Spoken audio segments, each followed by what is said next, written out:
India now में आप सबका स्वागत है। नमस्कार।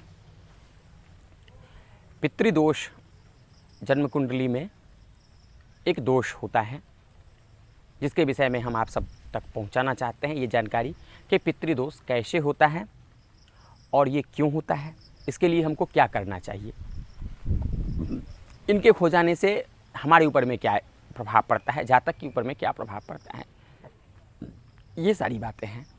तो पितृदोष जो है इसका मुख्य जो स्थान है लग्न कुंडली में वो 5th स्थान, 5th हाउस और 10th हाउस है। 2 भाव हैं और 2 भाव के साथ साथ दोनों भाव के स्वामी पंचमेश और दशमेश ये दोनों स्थान है।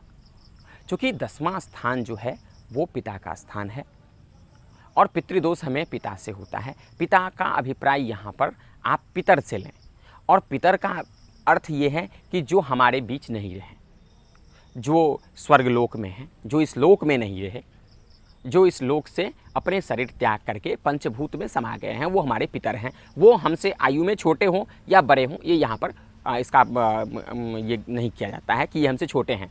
जो हमारे परिवार में थे और वो हमारे परिवार से अल्प आयुवश वो नहीं रहे तो वो हमारे पितर हो गए। उनकी गिनती जो है अब वो पूर्वजों में होगी। हमारे परिवार के लिए उनकी गिनती नहीं होगी, उनकी गिनती पूर्वजों के लिए होता है। तो वो जो पितर हैं उसका स्थान 10वां स्थान है और ये एक चीज़ कहा जाता है और हम देखते भी हैं ये चीज़ कि कोई किसान जब खेती करता है तो उसकी उपज जो होती है वो किसान के मेहनत पे डिपेंड करता है। वो किसान जितना मेहनत करता है उतनी ही उपज होती है। अगर मौसम साथ दिया, बारिश की जो है माने मेहनत के लिए अगर हम देखें तो किसान को हम जिम्मेदार ठहरा रहे हैं, मौसम के लिए हम जिम्मेदार नहीं ठहरा रहे हैं। अगर कोई किसान भाई इस वीडियो को देखेंगे तो कहेंगे कि ये इसके लिए हम जिम्मेदार नहीं थे, लेकिन मेहनत जो है वो आवश्यक हो जाता है। तो कहा जाता है कि खेत में किसान जितना मेहनत करता है उतना फल मिलता है, लेकिन हमारी जो वंश की जो वृद्धि होती है, वंश की जो परंपरा है, इसके लिए पितर का प्रसन्न होना बहुत आवश्यक है। पितर के प्रसन्न हो जाने से हमें वंश की जो वृद्धि है वो हो जाती है। तो पितर प्रसन्न तब होते हैं जबकि हम उनको जो है वो खुश रखते हैं। अब उनको खुश रखने के लिए हमें क्या करना चाहिए, कैसे क्या नहीं करना चाहिए, ये सारी बातें हैं। तो जैसे कि हमारे परिवार में अगर कोई भूखा रह जाता है, उन पर हम ध्यान नहीं देते हैं तो वो खिन्न हो जाते हैं, वो चिड़चिड़ा हो जाते हैं और उनकी व्यवहार में परिवर्तन हो जाता है। तो इसलिए जैसे कि हम अपने परिवार में सब पर बराबर ध्यान रखते हैं, वैसे भी हम अपने पितरों के लिए भी सोचें और उन पर भी हम ध्यान दें। और इसी के लिए जो है वंश की परंपरा की जो कामना की गई है, इसका यही रीज़न है कि वंश बढ़े और वंश के बढ़ने से हमारे पितर की जो है ये पूजा पाठ, जल देना इत्यादि ये सारी बातें जो है ये हो।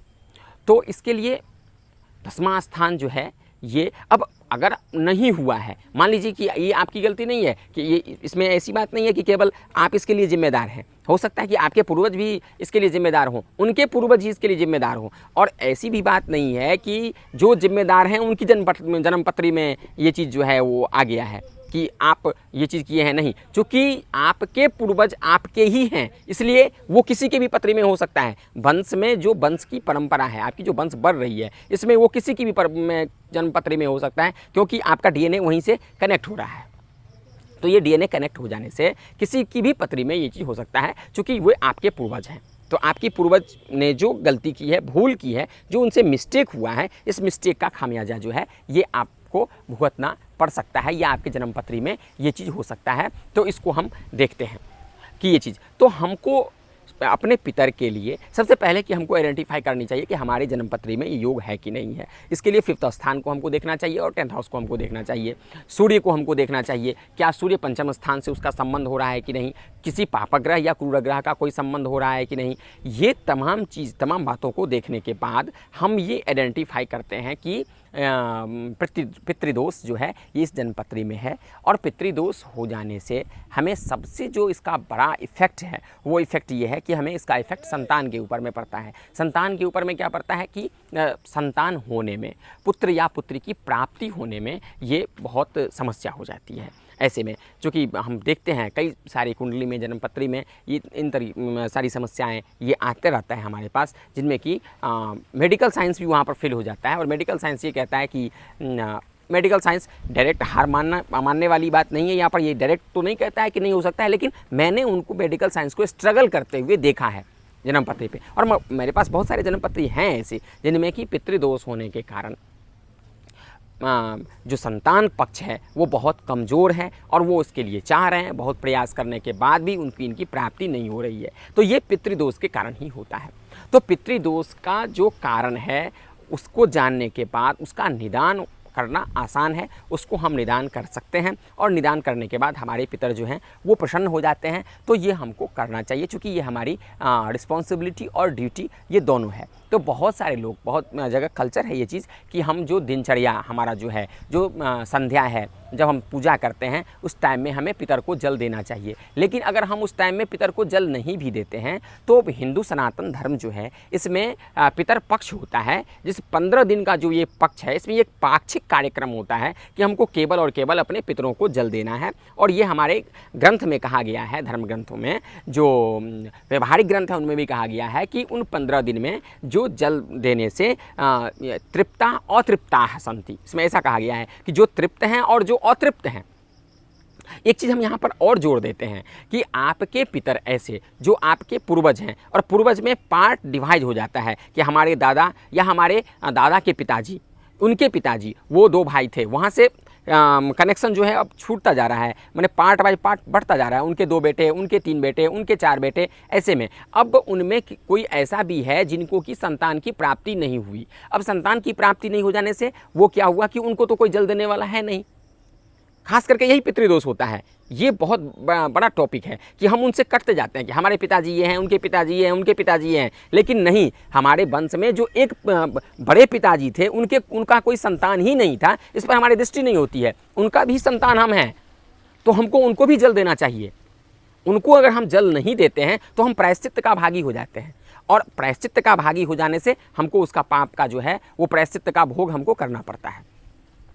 तो हम उसमें कहा जाता है ग्रंथ में कि ये तृप्ता अतृप्ता संति, जो तृप्त हैं जिनको हम जल दे रहे हैं, और जिनको जल नहीं दिया गया, जिनको जल नहीं दिया जा रहा है, हम उनके लिए भी जल दे रहे हैं। आप भी तृप्त हो जाइए, प्रसन्न हो जाइए।